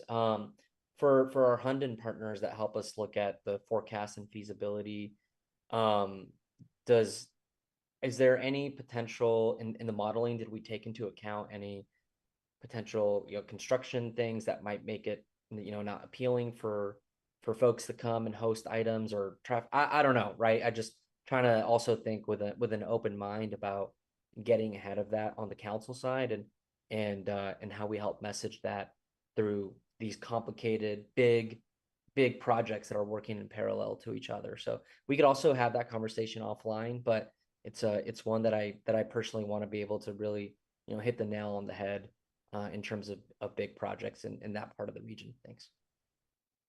Yeah, I think as those project gets more defined on timing and impact of the site, I think, and also how the plan forward is on phasing potential these facilities, I think that'll at that point, then we can refine projections based on those timelines and projects ongoing. Thank you. Let's go with Commissioner Milan, then Commissioner Kuisrupa. Thank you. Thank you for all this amazing work and research and study. I'm a yes, and I second or third, I guess, the notion of the indoor track and court facility. That's a great idea.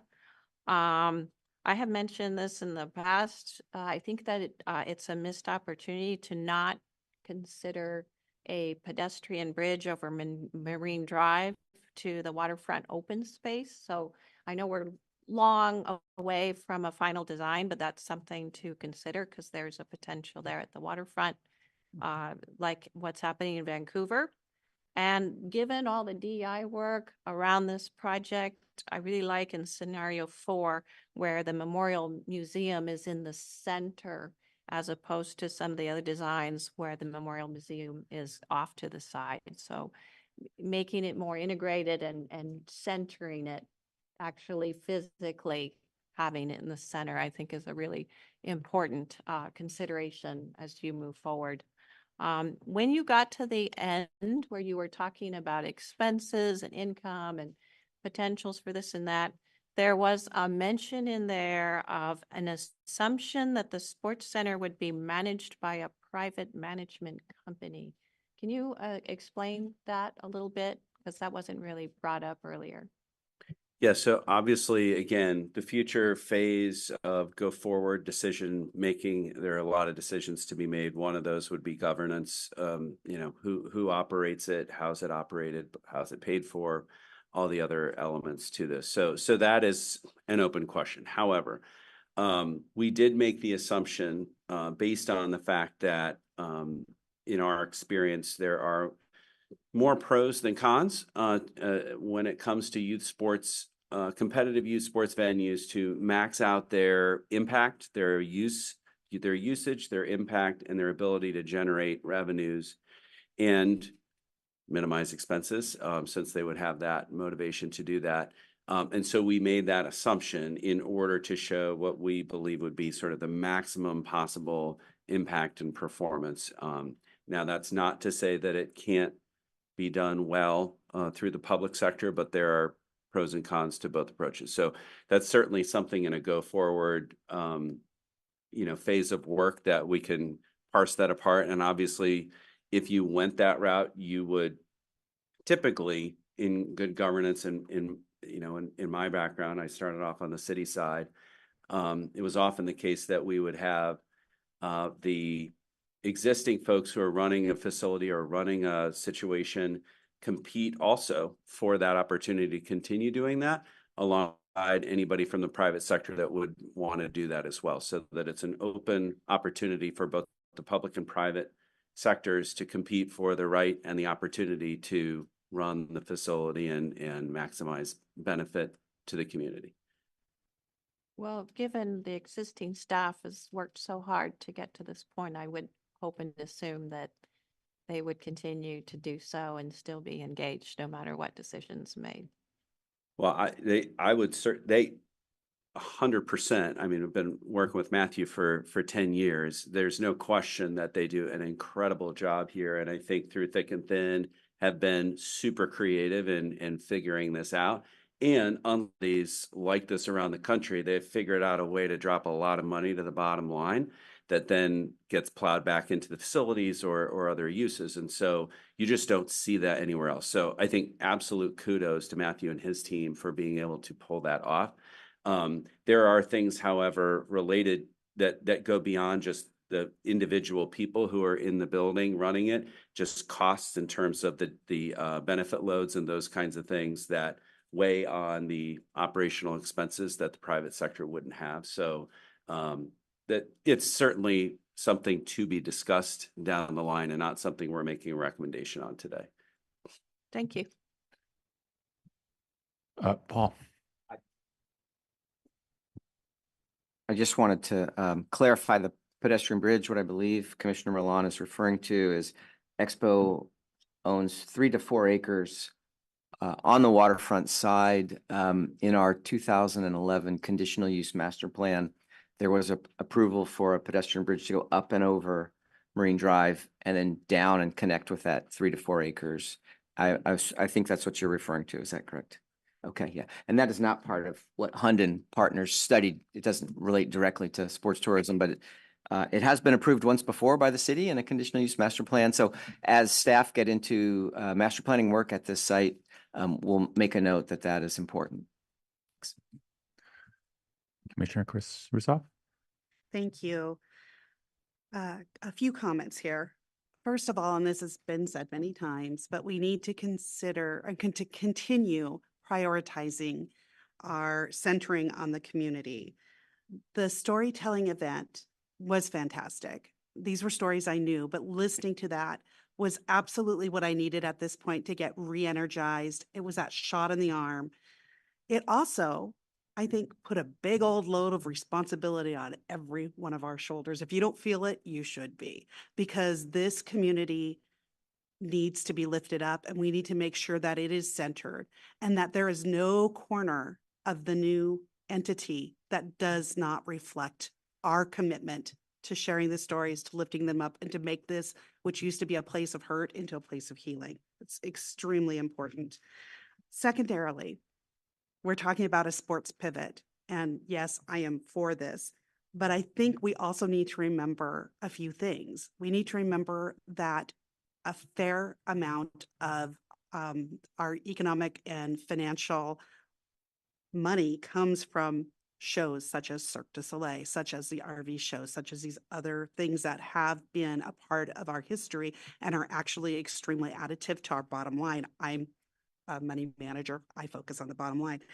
Concerts, to make sure that we are including this and that we are not setting up any kind of restrictions that take away or restrict our opportunity to drop that money to the bottom line. We need to be while we're focusing on the sports, we need to make sure we're not doing it to the exclusion of other ways that we can support this ongoing endeavor.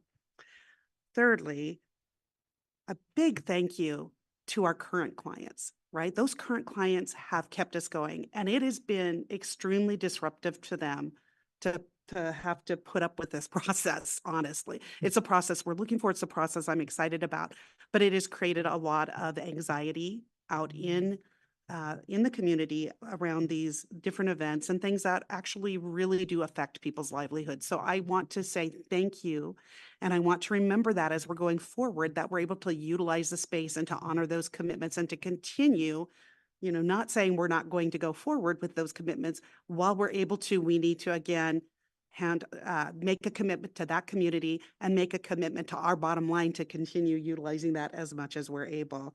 As well as thank you to all of the staff at Metro. There's been so many different people who have been focused in on this, and it's so much effort, so much time, so much thought for pretty much everybody in this room. And so my thanks to all of the staff and to the MERC and Metro commissioners who have been involved in this as well.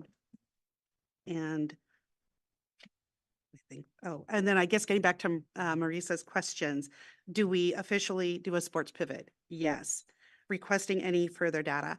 I just want to make sure that we are continuing to be flexible, that we are thinking about the impact that we have and continue dreaming big. We've started doing that. There's a lot of different things. We have to be sure that we are paying attention to what's out there. Huntington's done a great job. Thank you. And we need to make sure that we're dreaming big and we're thinking about what we can do and then really committing to going forward and making sure that we are making this the best use of this campus and the best use of memorialization and the best use to help our community foster with economic development. We need this boost in Portland right now. And I feel really committed to doing that. Let's just stay flexible, open, and pay attention to what's going on. Thank you. Thank you. Well said. Yeah, and I just wanted to add to that real quick. Absolutely agree. I think it's crucial that the existing book of business is maintained. A facility to be able to pay for its own debt service and is incredible, especially a facility of this type. And regardless of structure, private or public, the goal is the maintenance of existing staff, whatever structure. So that's not the question of who takes over, but because of the strong performance of what's happened with this existing book of business, we'd want that to be maintained. Yeah, and I think too, something I didn't say is that the companies out there that are good at running sports facilities are not necessarily the same companies that are good at running convention and expo centers. And so there could be a hybrid model. Again, given the exemplary way that things have been run already here, you wanna keep what's working and then enhance from there. So I was remiss in not mentioning that because it's two very different worlds. They have a lot of the same features, but the companies that play in that space are very different. If I could just add, Deputy Council President, interestingly, as Steve and Matt Reed and Jim Etzel and James Jesse and others from Sport Oregon traveled Portland elsewhere toward these facilities with me and others, they had really nailed sports. And they were looking to expand into the types of shows that we have here already. And that's why we've been really clear that it doesn't have to be either or for us. We already have an amazing book of business. And while it might need to modify itself as we pivot towards sports, we've stayed in very close contact with those folks. And Rob and Sean interviewed many of them in what you saw today. So we value them. And for those that are listening now, we thank them for their business and our staff here for being able to continue that business. Commissioner Paul. Thank you. I just want to echo many of the comments you've heard from my fellow MERC commissioners. And as a member of the Historically Significant Memorialization Committee, I should just go with the initials. There is a definite weight that is felt by that committee in terms of the work that they're doing. And I know that, we have all really pledged to be with them on this journey and then to listen and to hear and to find ways to ensure that we can implement their ideas. And I do think it is something more than, a museum. It is integrated into the site, and that's their vision. And that, we're talking about from actually the food vendors, all the way, to, pathways and journeys that people that would not necessarily have any idea of the historical significance of this site. We have this opportunity, a very unique opportunity to educate. And I think that's really important. And it's very important to the group that's been meeting and their outreach efforts and listening and really being intentional about that. And I think we've committed to, being equally intentional about contemplating their message back to us. I am really supportive of the sports pivot. I was involved with the Sport of Oregon report and all the data. Yes, and track is in our DNA. There's a lot of data around, how important it is to our economy. So I definitely think that that is something that we should be bringing forward. I actually think that there's a lot of people that would say to us, no track, because it's so much around the work that we do, and who we are as Oregonians. So definitely appreciate that. And I think just continuing to refine the funding mechanisms. I was going to ask Paul whether any of the facilities that you visited, was there some sort of different creative funding idea that you came up with? Is there anything that we can learn from what others might have tried and found successful?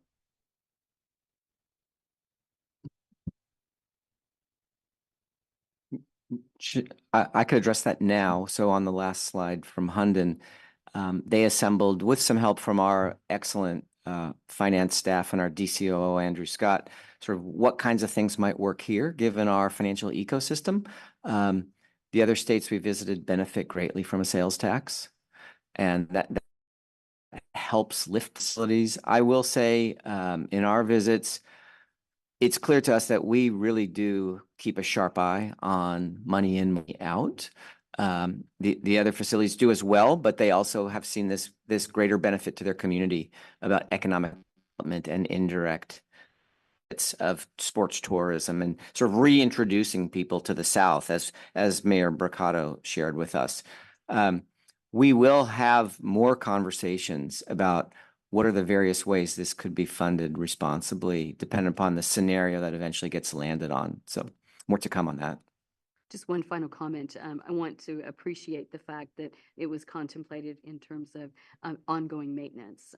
When you have turf is what, 10 years life, and it's not cheap. And so to, in 10 years end up with a big price tag, we really want to make sure that we're being really responsible and putting those dollars back in for that ongoing maintenance. So thank you for that. Yeah. I do have a couple follow-up questions as well. I think just on the financial ecosystem, I'd like to know more about kind of the potential impacts of an increase in the lodging tax and how that might impact tourism and hotel stays all across the region. I just want to make sure we're not cannibalizing our business of a convention center with higher lodging rates to fund a project like this. So I think just how elastic or inelastic that lodging tax would be really helpful. And then just kind of on a big picture question, Rob, I was really struck by your challenge to us and our region. And I think what you're hearing today is we want to accept this challenge. And I'm wondering if you could provide some insight on like what that leadership that you spoke of looks like in other parts of the country where it's been successful, like who are the key, faces of the effort or whatever that, gets us across that finish line so that doesn't sit on the shelf again for another 10 years. Yeah, absolutely. Well, a couple of good comments and questions there. So certainly, again, in the next phase of work, looking at the sort of the pros and cons of the different funding approaches is going to be critical. One of the things that a lodging tax allows you to do is, it's in many cases, just like when you're doing convention center related work, you're relying on the spending of outsiders to pay for benefits to your local public, right? So you get to use the Oregon Convention Center, you get to use the Portland Expo, but to the extent that lodging taxes are helping to pay for it, it's on the backs many of your visitors. And so to the extent that that's not putting you at a pricing disadvantage, we could certainly look at that to see what your total TLT is relative to other places, but it's pretty common for most cities of Portland's size to have total TLT of 17-18%. So that it would not be unusual. So we'd have to dig into that. I'm not saying one way or the other that's a great idea or a bad idea, but it's certainly an idea that would not land squarely on the backs of the local citizens. It would be borne by visitors, which is great. If you're local. In terms of how this looks elsewhere, it really depends on the makeup of the governance, so in certain counties are the TDT, the Tourism Development Tax Commission, and they're also the government structure. And so everything kind of goes through counties. In other states, it's cities. Here, it's a regional effort.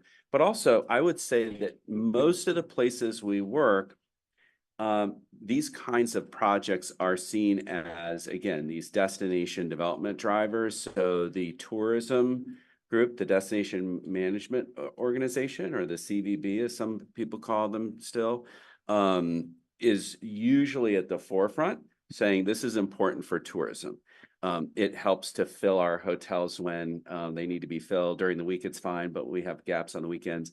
And by the way, this is great for the community and all of that. So we often see the head of the DMO as part of leading the charge for these kinds of things, as well as people involved in economic development.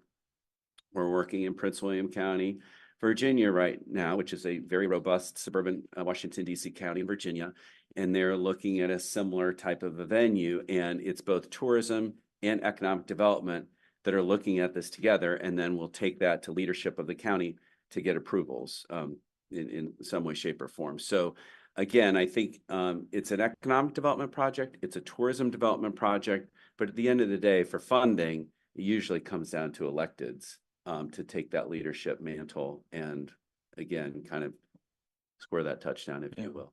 Yeah. And on the elected level, is it usually like a county chair, a mayor, congressperson? Like, I mean, the more the merrier. I mean, obviously, it doesn't sound like anyone here is needing to take a huge political risk to say that they're favoring affirmation of this project. But in some cases, it does take a leader like that to say, you know what, I'm going to, put my you know, my reputation on the line as the person that's going to go for this. But you're a very group-oriented body, and so, you know, to me, it's I wouldn't care what others have done. I would just say, what do we need to do to make moves as ourselves, and what have we done historically to prove that we can do big things? So if you can look back at recent times and say, hey, when did we really do something transformational as a group? Okay, if we all agree that this is the direction we want to move, how do we rinse and repeat that, you know, and avoid the pitfalls that occurred in other situations in the past, and underscore what we did well so that we can really make this an efficient process, because we're 10 years in now. So when we talk about a generational opportunity, we're kind of halfway through a generation already of considering what to do with Expo. Okay. Thanks for throwing it back at us. Yeah, no problem. All right, colleagues, any other additional questions, comments? Commissioner Hall. Just because we were asked questions, I feel like I'll answer them. So Marissa's question, I'm supportive of the pivot to sports. No real follow-on questions. Looking forward to really kind of rolling up our sleeves and getting into the logistics of what is the business model. I'm somewhat agnostic as to the particular sports, but really want to get granular on kind of what is the revenue model with each of the type of the surfaces as we weigh kind of what is the right balance of things to do on the site. Really also want to get into what is the, you know, the right suite of potential partners, both on the public and private side, that we can enter into conversations with, because that, you know, will be a feedback loop that informs sort of what the business model is, you know, and can we get out in front of some of the innovation and some of the changes that are happening in amateur sports today, and kind of bake that into our business model. You know, I think it strikes me that we have an opportunity around, you know, very formative stages of what NIL and amateur sports means, and is there a way to find the right partners to, you know, make that our facility attractive to the folks who are interested in, you know, maximizing that and that type of thing. I mean, you know, I say this in a couple of committee meetings so far, but, you know, we are, I think it was in our backyard where, you know, athletic apparel outfits figured out how to kind of monetize amateur sports. I think we have some very kind of potential synergies there, and we need to kind of explore those. And those are the type of things that allow, you know, for business models that go further than kind of what Metro could do it by ourselves. And, you know, that's what interests me in coming up here. Great. Thank you. All right, Councilor Rosenthal. Thank you, Deputy Chair. Just something that worries me a little bit, and I'll use a sports analogy. I was watching the Olympic trial fields, and the world record holder ran into a lane conflict with another person and fell and lost her chance to go to the Olympics just yesterday. So I'm wondering, we have two major projects that Metro is involved in, public benefit projects. One is this, and one is the Keller, the rehab. So I guess my concern is, and I'd like to hear people's comments on how do we avoid this lane problem, that we're running in the same lane, looking for the same financing, and that we don't have the capacity, or we somehow stumble into each other in trying to generate the funds necessary to do both of these projects. And so if anybody would be willing to address that, I would be happy to hear the solution, because I don't know it. I can take a crack at that. Great. Yeah, no, I think, you know, it is definitely, you know, an issue, and we need to track what all the different things are and facilities are that Metro's involved in, and making sure that we're not having those kind of impacts. But I think it's more than just binary, right? Like, it's not just Keller and here. There's a whole region full of facilities, some of which Metro plays a larger or smaller role in, that are having conversations along these lines, right? Like, when it comes down to it, they're buildings. Every 20 or 30 years, you got to have this conversation. So yeah, we succeed on one front, there will be other fronts where we need to be pushing. And then, you know, the front we succeeded on a couple decades ago by, and we need to have the conversation again. So I see it more as a cycle than a kind of binary, these two projects might clash type thing. But that's just sort of trying to zoom out and do the holistic, how do we keep our facilities, world class and, indicative of the first class region that we are and are trying to grow on. Thank you. Chair Stottlemyre Phillips. Yes, so I was thinking about a little bit thinking about that as well, and I definitely agree that it's everything is about timing and our timeline at how we create our timeline of how we will go about these projects. We've done really hard things together. Well, something called the Hyatt over there. Think about all the things that we went through to get to that point. So it's something that we have the ability to do to come together. For us, it's always going to be our charge is to make sure that our buildings, our venues are viable and that they're money making, generating for the region. And so anything that we need to do to enhance to build onto those buildings, those venues is something that we're absolutely committed to doing. So please know that we will make sure that we bring all the correct information and do all the homework to make sure that that is exactly what we're doing. The thing that we have, Phil, is as Commissioner Kreis-Rusoff said, is that to be flexible, but also the creativity.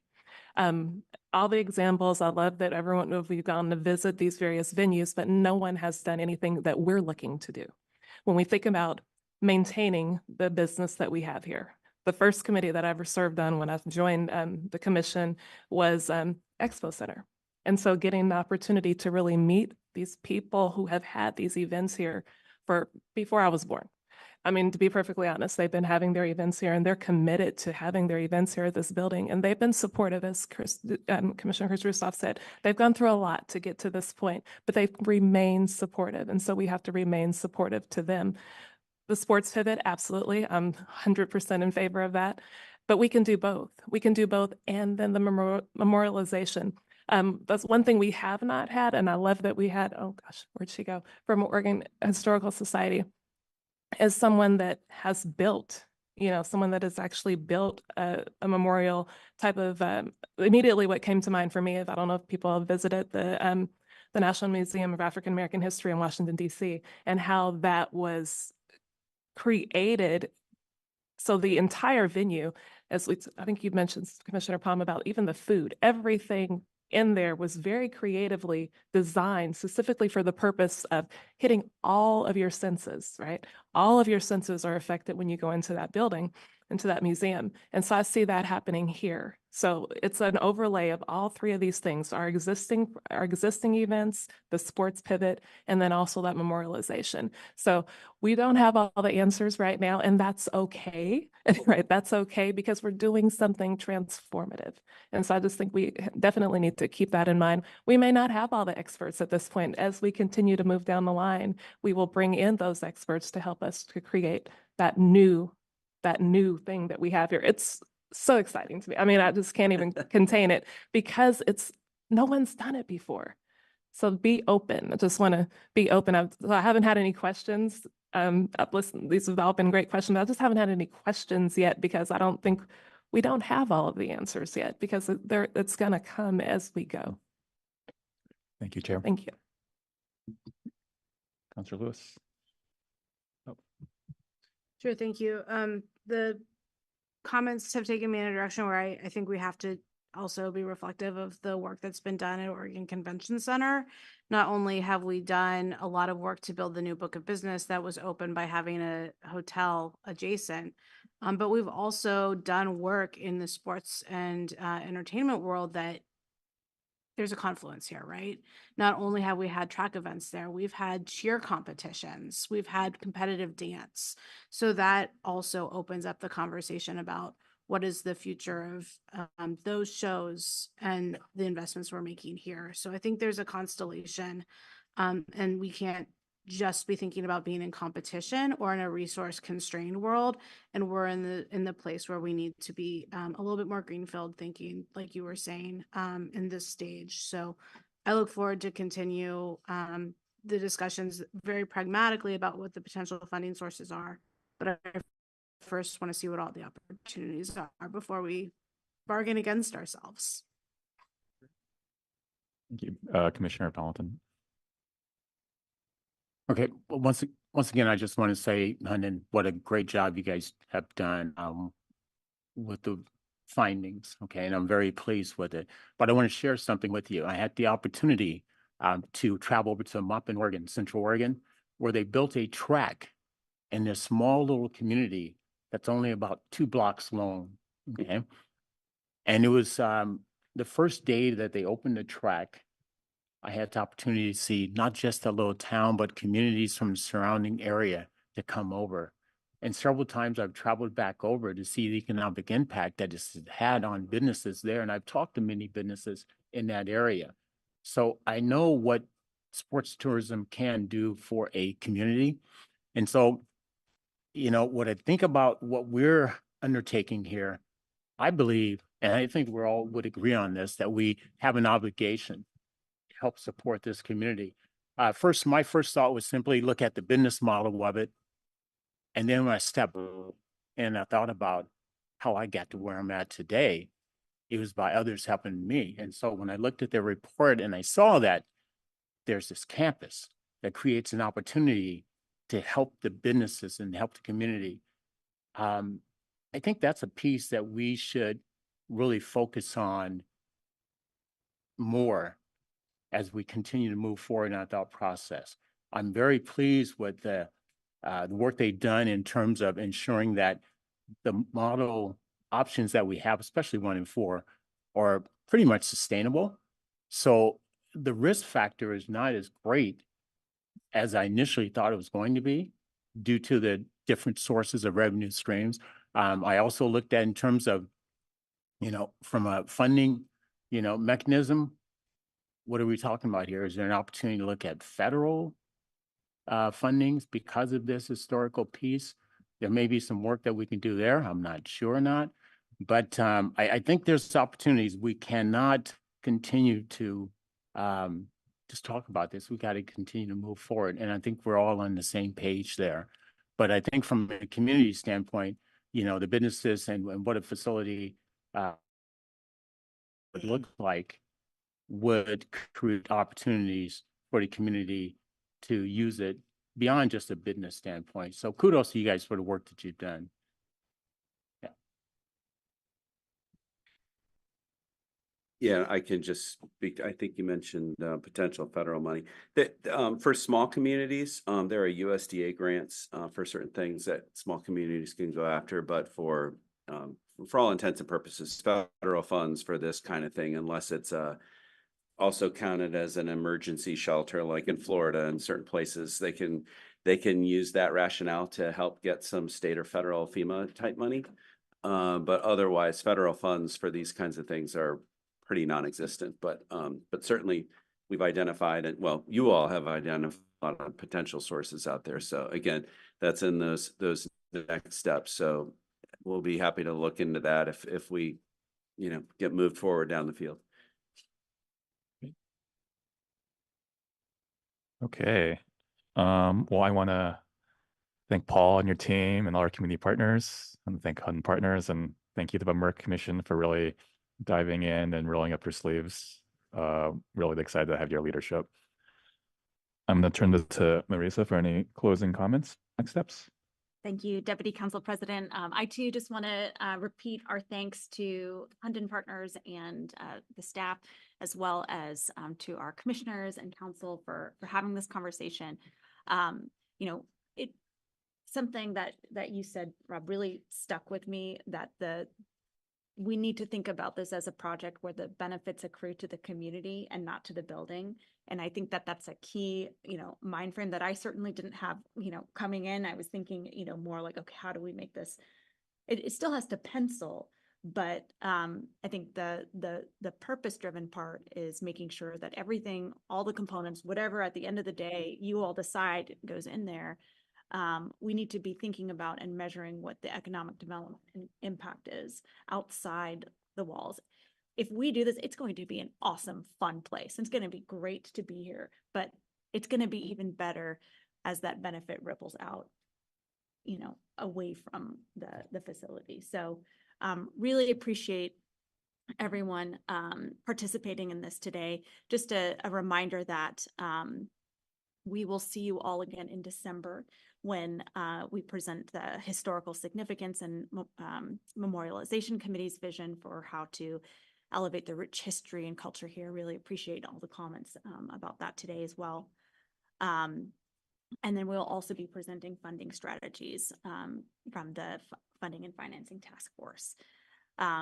So encourage those of you who haven't done so, or maybe you want to do it again, take a tour of Expo with staff and kind of feel the feels out here. And then just a note that we do have light refreshments after the meeting. I hope you can all stay and enjoy. Thank you. Okay. Well, I think we're back to you again, Marisa, for any. CO updates. This was my update. And then Councilor Communications. Okay. Well, again, I want to thank everyone for a really productive meeting, and seeing no further discussion, the MERC Commission and Metro Council work session is adjourned. Our next regular meeting is scheduled for Thursday, June 27th, 2024 at 10:30 a.m. Recording stopped.